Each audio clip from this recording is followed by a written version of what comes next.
Prepare-se para uma revelação que está chacoalhando os pilares do Judiciário Nacional. Um novo escândalo, que expõe o coração do sistema jurídico brasileiro, está vindo à tona. E o que se descobre agora é muito pior do que qualquer cidadão poderia imaginar. Se alguém ainda tinha dúvidas sobre até onde vai a corrupção dentro dos tribunais superiores, esta investigação vai deixar tudo escancarado. O monstro da corrupção não apenas ronda, ele habita os corredores do poder. Segundo um relatório explosivo da Polícia Federal, há provas concretas de um esquema de manipulação e venda de sentenças dentro do Superior Tribunal de Justiça, STJ, a segunda instância mais poderosa do país, logo abaixo do Supremo Tribunal Federal, STF. E o pior, tudo isso com indícios de participação de servidores, advogados influentes e possivelmente autoridades de alto escalão.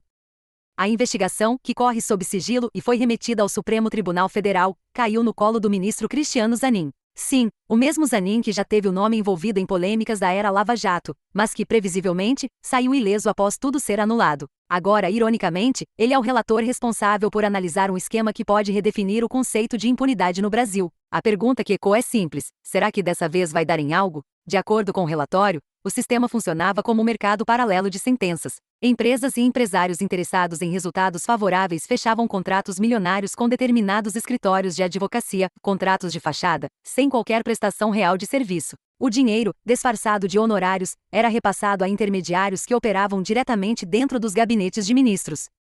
Esses intermediários, normalmente assessores de confiança, tinham a função de orientar o rumo das decisões, manipular processos e acertar os detalhes, para que o julgamento resultasse exatamente no que o cliente pagante desejava. Justiça aqui virou um produto de luxo, paga-se pela sentença, negocia-se o entendimento. A Constituição, nesse cenário, é apenas um detalhe incômodo. O relatório da PF detalha que há 3 núcleos principais nessa teia criminosa. O primeiro, formado por servidores e assessores, responsáveis por vazar informações sigilosas e preparar as minutas das decisões. O segundo, composto por advogados e lobistas, que captavam clientes dispostos a comprar resultados. E o terceiro núcleo, o mais poderoso, o dos empresários e grandes interessados, aqueles que bancavam as propinas milionárias em troca de benefícios judiciais.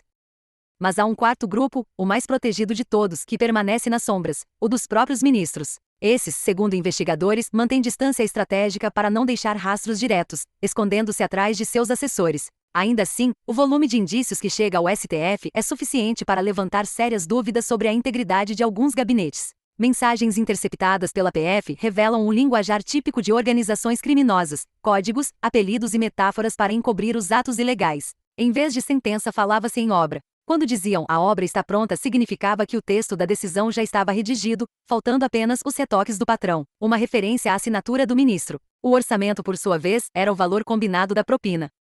Esse material foi revelado parcialmente pelo Jornal Nacional, que mostrou como os operadores do esquema mantinham um padrão sofisticado de disfarce. O uso de empresas de fachada, laranjas e contratos simulados fazia parte da rotina. Tudo friamente estruturado para esconder o verdadeiro propósito: vender decisões judiciais. Enquanto a PF desmontava o quebra-cabeça, outro detalhe chamava a atenção: o luxo e a ostentação dos envolvidos.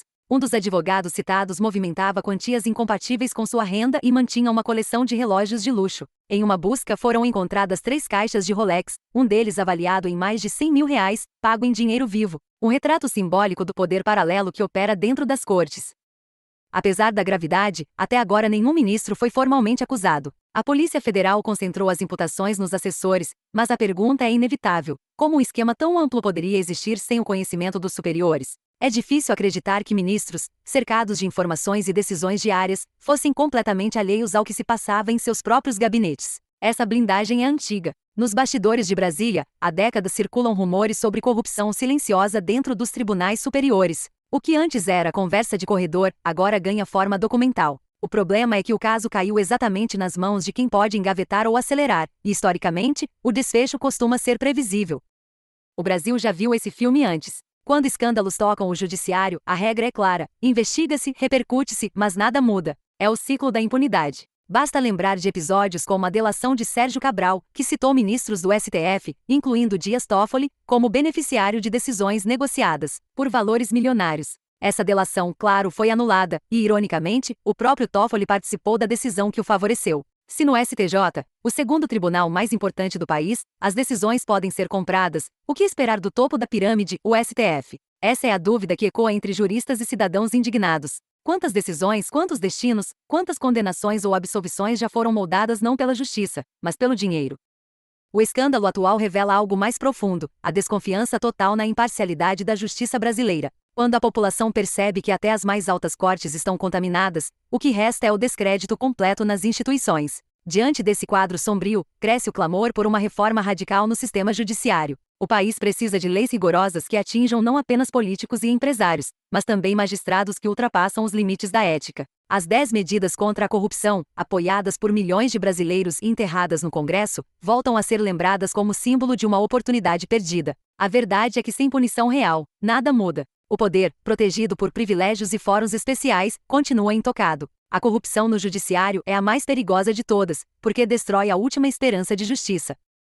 Agora resta saber até onde essa investigação vai chegar, e se o país, mais uma vez, vai assistir ao mesmo roteiro de sempre: denúncias, escândalos, manchetes e silêncio. Mas há uma diferença desta vez. O acesso à informação é mais amplo, e o público está atento. Cada nova revelação, cada detalhe desse escândalo, chega instantaneamente às redes sociais e repercute em escala global. A pressão é real. O Brasil vive um momento decisivo. Se as instituições realmente quiserem se salvar, terão que se limpar de dentro para fora. E isso inclui abrir os olhos para os gabinetes luxuosos onde a corrupção veste toga. Enquanto isso, a pergunta ecoa: quem julga os juízes? Até quando a venda de sentença será tratada como exceção, quando já se tornou regra nos bastidores do poder? O escândalo do STJ pode ser o início de uma virada histórica, ou apenas mais um capítulo da velha novela brasileira da impunidade. Mas uma coisa é certa: o povo está assistindo, indignado, e já não acredita em coincidências. E como sempre, o desfecho dependerá de algo simples, mas poderoso: a vontade de fazer justiça de verdade, mesmo quando ela atinge os donos do martelo. Comente justiça se você achou um absurdo esse novo esquema. Nos vemos no próximo vídeo. Fiquem com Deus.